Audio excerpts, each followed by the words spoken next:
Hi friends, അസ്സാം വലൈക്കും. ഇന്ന് നമുക്ക് നല്ല അടിപൊളിയായിട്ടുള്ളൊരു പായസം ഉണ്ടാക്കാം.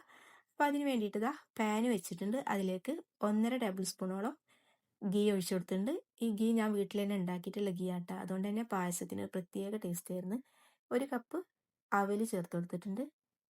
ഞാനിപ്പോൾ എടുത്തിട്ടുള്ള അവൽ ബ്രൗൺ കളറിലാണ് കേട്ടോ. അപ്പോൾ ഈ അവലിൽ തന്നെ വെറൈറ്റി ആയിട്ടുള്ള ഒരു 3 ടൈപ്പ് ഞാൻ കണ്ടിട്ടുണ്ട്. നല്ലോണം കട്ടി കൂടിയത്, പിന്നെ ഒരു മീഡിയം കട്ടിയുള്ളത്, പിന്നെ ഒട്ടും തന്നെ കട്ടിയില്ലാത്തതും. ഇതിൻ്റെ തന്നെ വൈറ്റ് കളറുള്ള അവലുണ്ടല്ലോ, അപ്പോൾ അതെടുത്താലും കുഴപ്പമില്ല. ഒരുപാട് കട്ടി കുറഞ്ഞ അവലെടുക്കരുത്, അതാവുമ്പോൾ പായസം കുടിക്കുന്ന സമയത്ത് വെറും മാവ് പോലെ ഇരിക്കും. ഇത് ലോ ഫ്ലെയിമിലിട്ടിട്ട് നന്നായിട്ട് കുറേ ടൈം എടുത്തിട്ട് വറുത്തെടുക്കുക. അപ്പോൾ നല്ലോണം ക്രിസ്പി ആയിട്ട് വരുന്നോ അതുവരെ തന്നെ നമുക്ക് വറുത്തെടുക്കാം. അപ്പോൾ ഇതിവിടെ ഏകദേശം റെഡി ആയിട്ട് വന്നിട്ടുണ്ട്. ഇനി നമുക്കിത് പാനിൽ നിന്ന് എടുത്ത് മാറ്റാം. 2 തരം അവൽ വെച്ചിട്ടും പായസം ഉണ്ടാക്കി നോക്കിയിട്ടുണ്ട്. എനിക്ക് ഇഷ്ടപ്പെട്ടത് ബ്രൗൺ കളറായിട്ട് ചെയ്യുമ്പോഴാണ്. ഇതാകുമ്പോൾ നമുക്ക് ആ ഒരു പാലടയുടെ ടേസ്റ്റും കിട്ടുന്നുണ്ട്.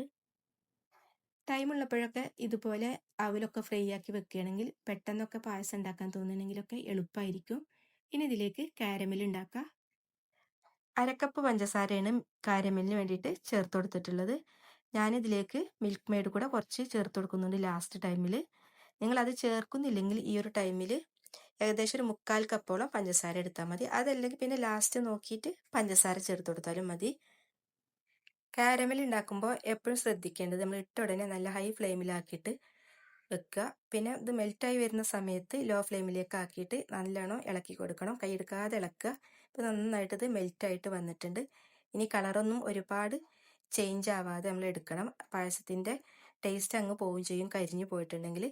അപ്പോൾ അത് നന്നായിട്ട് റെഡി ആയിട്ട് വന്നിട്ടുണ്ട്. ഇനി ഇതിലേക്ക് നമുക്ക് 1 കപ്പ് പാല് ആദ്യം കുറച്ചായിട്ട് ഇങ്ങനെ ഒഴിച്ചു കൊടുക്കുക, അല്ലെങ്കിൽ കൈമേൽക്കൊക്കെ നന്നായിട്ട് തെറിച്ചു പോകും.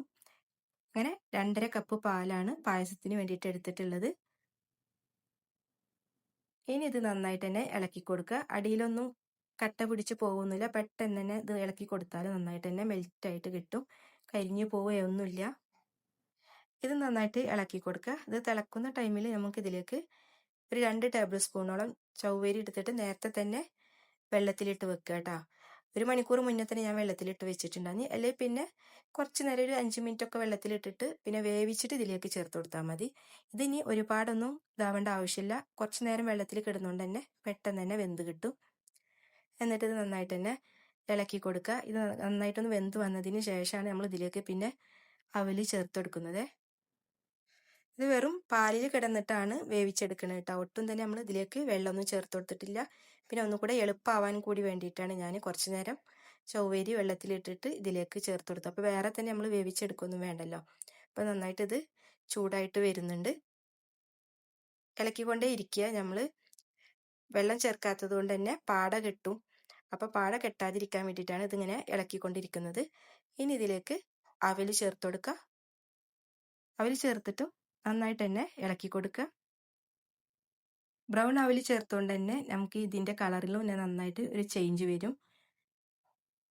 കുറച്ച് നേരം ഒന്ന് ഇത് ചേർത്തിട്ടും പാലൊന്ന് വറ്റി വരട്ടെ.